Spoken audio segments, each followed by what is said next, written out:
شمر اس قبیلے سے تھا جس سے ام البنین کا تعلق تھا،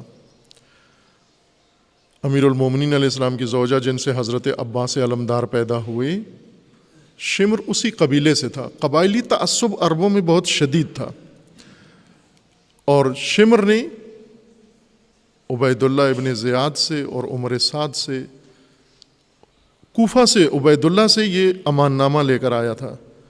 اس نے کہا کہ امام حسین فاطمہ زہرا کی اولاد ہیں، امام حسین کے ساتھ 4 بھائی ہیں، علی کے بیٹے 4، اور وہ ام البنین سے ہیں، حضرت فاطمہ سے نہیں ہیں۔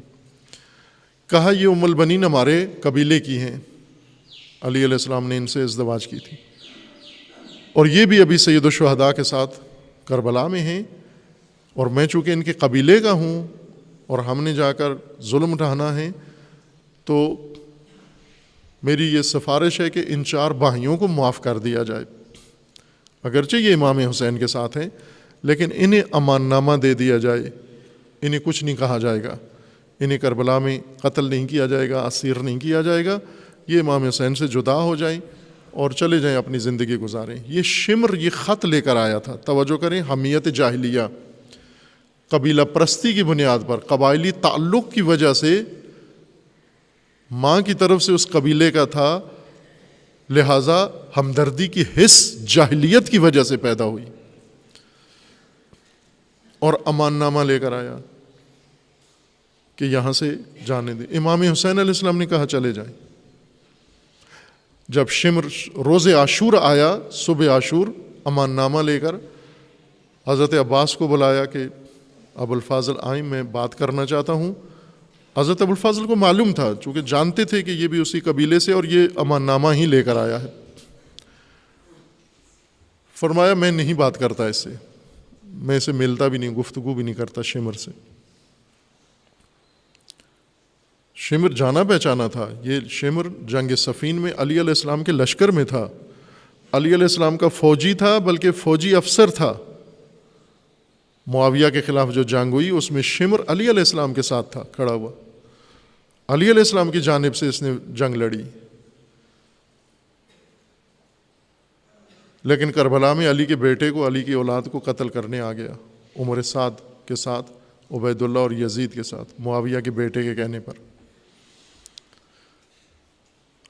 امان نامہ لایا اپنی ان قبائلی سمجھ کر تعلق علی کے بیٹوں کے لیے۔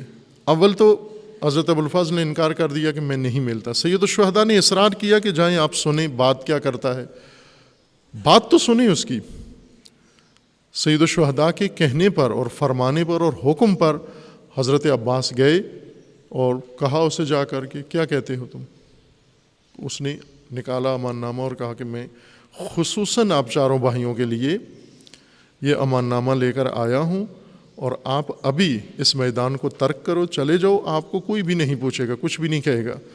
اگرچہ یزید کو اولاد علی سے دشمنی ہے، لیکن چونکہ آپ ام البنین سے ہو، ماں آپ کی ام البنین ہے، آپ کے لیے چھوٹ ہے، استثناء ہے، علی کا بیٹا ہونے کے باوجود آپ کو بنو امیہ کچھ نہیں کہیں گے، چھوڑ دیں گے، نہ اسیر کریں گے، نہ قتل کریں گے، نہ آپ کے باقی اموال کو چھیڑیں گے، نہ آپ کے کسی خاندان کے متعرض ہوں گے، صرف آپ حسین ابن علی سے الگ ہو جائیں۔ حضرت عباس نے اس پر لعنت کی اور سرزنش کی، اس کی مذمت کی اس کی، اور وہاں سے واپس آئے۔ سید الشہداء نے پوچھا کیا کہہ رہا تھا، شمر کیا پیغام لایا تھا؟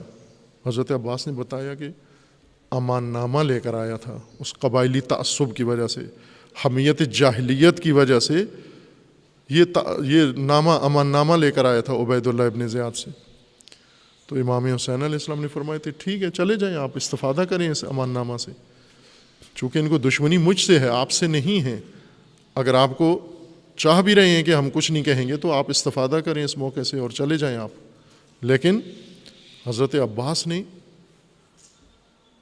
عرض کیا کہ مولا یہ کیسے ہو سکتا ہے، میں میں آپ کو اس عالم میں چھوڑ کر میں چلا جاؤں، جبکہ میری ماں نے مجھے آتے ہوئے یہ وصیت کی تھی۔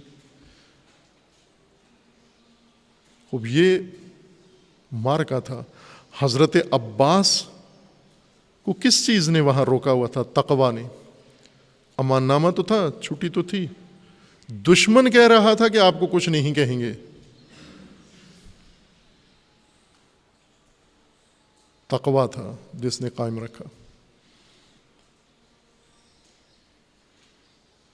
ہم کسی مجوز سے ٹلتے ہیں آج، کسی ظالم سے ملے، طاغوت سے ملے، کسی حکومت سے ملے، کسی بھی گمراہ فرقے میں ملے، کسی جگہ ویزا ملے، کچھ بھی ٹلتا ہے مومن؟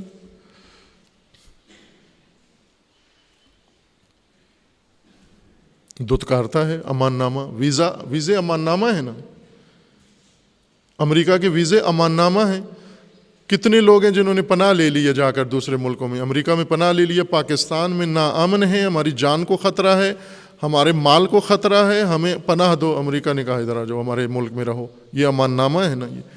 اب ادھر ہی حضرت عباس کا علم نکالتے ہیں، امان نامہ امریکہ کا لے کر کہ پاکستان میں ان کی جان کو خطرہ ہے اور تحفظ امریکہ میں جا لیا ہے۔ یہی امان نامہ ہے نہیں؟ یہ امان نامہ عباس کے عزادار نے قبول کر لیا ہے، پناہ لے لی۔ یہاں پڑوس میں دھماکہ ہوا، اس نے جا کر پناہ لے لی۔ مجھے یاد ہے ایک تبلیغی سفر میں انہی ممالک کے اندر ایک مومن تھے وہاں پر، وہ آئے اور انہوں نے آ کر مجھے کہا کہ آپ مجھے یہ لکھ کے دے دیں گواہی کے طور پر، ایک عالم طالب علم کی حیثیت سے پاکستانی، کہ میری زندگی کو پاکستان میں خطرہ ہے، میرا مال کو خطرہ ہے، میری جان کو خطرہ، خاندان کو۔ تو میں نے کہا آپ کو کیا خطرہ ہے بتائیں، مجھے تو معلوم نہیں۔ تو کہا کہ اس طرح فلاں ہوا فلاں ہوا۔ تو میں نے کہا بھی آپ کا تو کچھ بھی نہیں ہوا، آپ کی تو دکان بھی سالے میں، نہ کسی نے دکان جلائی ہے، نہ آپ پر کسی نے حملہ کیا ہے، کوئی آپ کے خاندان میں کوئی مقتول شہید ہے، کسی دھماکے میں کسی جگہ پر مار دیا ہو؟ نہیں ہے۔ کہا جب پھر خود کہنے لگے کہ میں سچی بات بتاتا ہوں کہ جب ایک سہولت انہوں نے دی ہے، پاکستان میں شیعہ متاثرین ہیں اور ان کو ان ممالک نے ایک سہولت دی ہے، تو ہم کیوں نہ اس سے فائدہ اٹھائیں؟ آپ علماء ہیں، آپ کو چاہیے اپنی ساری قوم کو محفوظ بنائیں، ادھر بھیجیں، لکھ کے دیں۔ میں نے کہا بھی دیکھو جب جھوٹ بول کے یہاں پناہ لوگے، جب آپ کی جان مال کو کوئی خطرہ نہیں، وہی ہے جو سب شیعہ پاکستان میں سب کی جان مال کو خطرہ ہے، جتنا خطرہ ان کو ہے وہ سارا آپ کو بھی ہے۔ اگر ساری شیعہ قوم اٹھ کے ان ممالک کے اندر آ جائے، یہ کیسا لگے گا ہمیں؟ ہم امان نامہ قبول کریں؟ یہ سبق کربلا سے نہیں پڑھا، یہ کسی کرائے کے رینٹل کسی خطیب نے بتا دیا ہمیں کہ اس طرح بھی ہو سکتا ہے، امان نامے بھی لیے جا سکتے ہیں، انہی ستمگروں کی طرف سے امان نامے لیے جا سکتے ہیں۔ آپ کا ملک ہے، آپ کی مملکت ہے، ناامن ہے، تشیع کے ساتھ دشمنی ہے، سب کچھ ہے، لیکن اسی میں آپ نے اس کو سامنا کرنا ہے، اسی میں آپ نے استقامت دکھانی ہے، اسی میں آپ نے اپنے مکتب و مذہب کے اوپر قائم رہنا ہے، اسی میں آپ نے ایک دوسرے کا سہارا بننا ہے، ایک دوسرے کا ساتھی بننا ہے۔ امان ناموں سے نجات ملے گی ہمیں، نہ حمیت جاہلیہ۔ بھرم رکھیں اس عنوان کا، ایمان کا، اسلام کا۔ ہم مسلمان ہیں، کلمہ پڑھتے ہیں، پھر حمیت جاہلیہ ہمارے نزدیک نہ آئے، یہ کفر کی علامت ہے۔ حمیت جاہلیہ، قوم پرستی، ملت پرستی، خاک پرستی، علاقہ پرستی، لسان پرستی، زبان پرستی، قبیلہ پرستی، یہ جاہلیت، یہ حمیت جاہلیہ ہے، یہ کفر کی علامت قرآن نے قرار دیا ہے۔ ایمان کی علامت تقویٰ ہے۔ ذات بھی نہ پوچھو، تقویٰ دیکھو، اگر اس کے اندر تقویٰ ہے، یہ آپ کا بھائی ہے، یہ آپ کا ساتھی ہے، یہ مومن ہے، اس سے اور کچھ بھی نہ پوچھو۔